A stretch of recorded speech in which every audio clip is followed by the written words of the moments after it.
And today you're confirming the next phase of the government-funded childcare rolls out from Monday. This is for 15 hours of childcare for 9-month-olds, and that's due to go up to 30 hours from next year, isn't it? So the question I want to put to you is, are there really enough places to meet those commitments?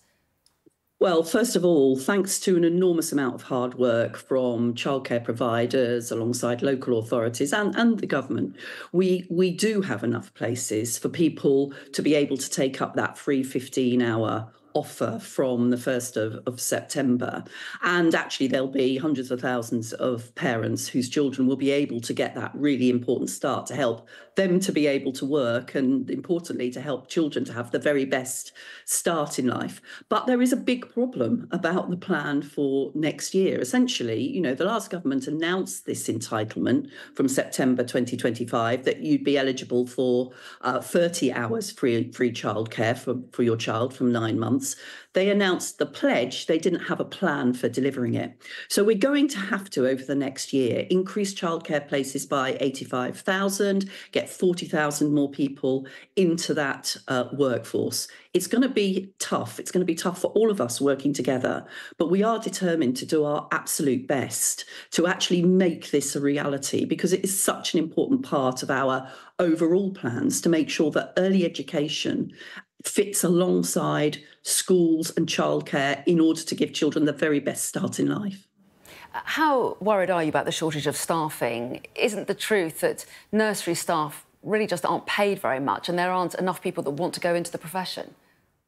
Well, that's why we've already started work to ensure that we can increase the number of people in the profession. A big publicity campaign about enabling people to get into the workplace, encouraging people to do the early years apprenticeships, a new T-level qualification that is actually doing very well in early years education. It's why we're making sure that the funding that's being provided to local authorities for these additional free places matches the rate that parents would be paying.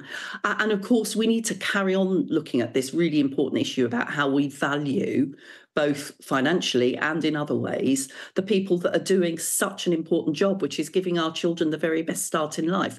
But we've got some plans in place. It's going to be tough yards, I have to say, between now and next year, but we're determined to work in a much better partnership with all of those providers out there, with local authorities who've been working so hard to get this offer available from next week for children and parents, and to work with us over the next year to make sure that we can do that enormous ramp up that will be necessary. Well, yeah, and nurseries are saying that they're lacking the funding and the capacity to implement the expansion along this time frame. The Early Years Alliance are saying that nurseries are having to charge parents of children without free entitlement for extras, charging them perhaps for lunch or for outings or for nappies to try and make up the shortfall. I mean, it doesn't sound like it's free places at all, really. Someone else is paying. Well, it is from Monday a free 15 hours, and from next year the entitlement to 30 hours for the childcare, the early education provision.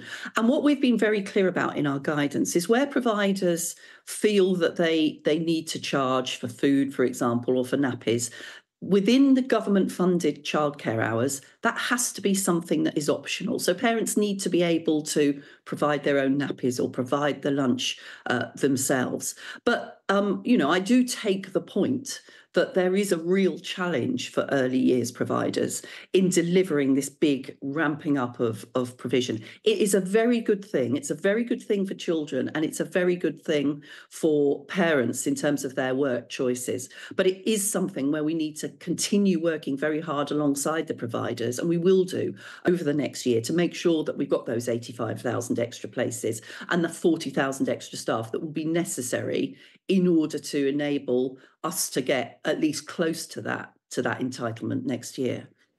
I want to get your view on what Keir Starmer signalled yesterday over smoking, a potential ban in some outdoor places, including pub gardens, for example. The hospitality industry, which is already under a huge amount of pressure, has called it another nail in the coffin. Do you think it's a good idea? Well, look, the biggest nail in the coffin of most people in this country is smoking. 80,000 people die every year from smoking-related diseases. That's why, to be fair to them, the last government had already proposed, of course, the phasing out of smoking. And this government has taken that up through the tobacco and vapes legislation and added to it, because unless we can really reduce the number of people who are smoking, we will continue to have those individual challenges for people and that enormous pressure it puts on the health service. So we will think about all sorts of different ways. As you know, the last time I was in government, we introduced the smoking ban, the first smoking ban. There was a lot of concern at that point about how it was actually going to work. I think most people now, including in the hospitality industry, would say our pubs, our restaurants are much better places because they're no longer filled with smoke. And I think we can work with industry, we can work with others to make sure that we do deliver a reduction in smoking that will have such important repercussions for both individuals, for the NHS, and for the costs of those terrible diseases. But is the idea of a smoking ban on outside spaces, is it based on evidence that passive smoking outside does harm, or is this more ideological, designed to make it harder to smoke? Well, it's not ideological. I mean, we've got the evidence about the numbers of people who die from smoking-related illnesses. But what about So specifically, sorry to interrupt, Jacqui Smith, just specifically about passive smoking in an outside environment. Is there evidence on how harmful that is? Well, I think we did have evidence previously about passive smoking inside. I'm not completely up to date with what the health evidence is on that. But of course, what we're trying to do is to make, both through lifting the age at which you can start smoking, by providing ways in which you can get out of smoking, and by making fewer places where you actually can smoke, we want to make it much more likely that people who are direct active smokers will actually want to give up smoking. And by doing that, safeguard their own health and safeguard the NHS from the pressures that smoking brings onto it. The Conservatives tweeted yesterday, today's news is more evidence that Labour hates freedom. This isn't about people's health, it's about social control.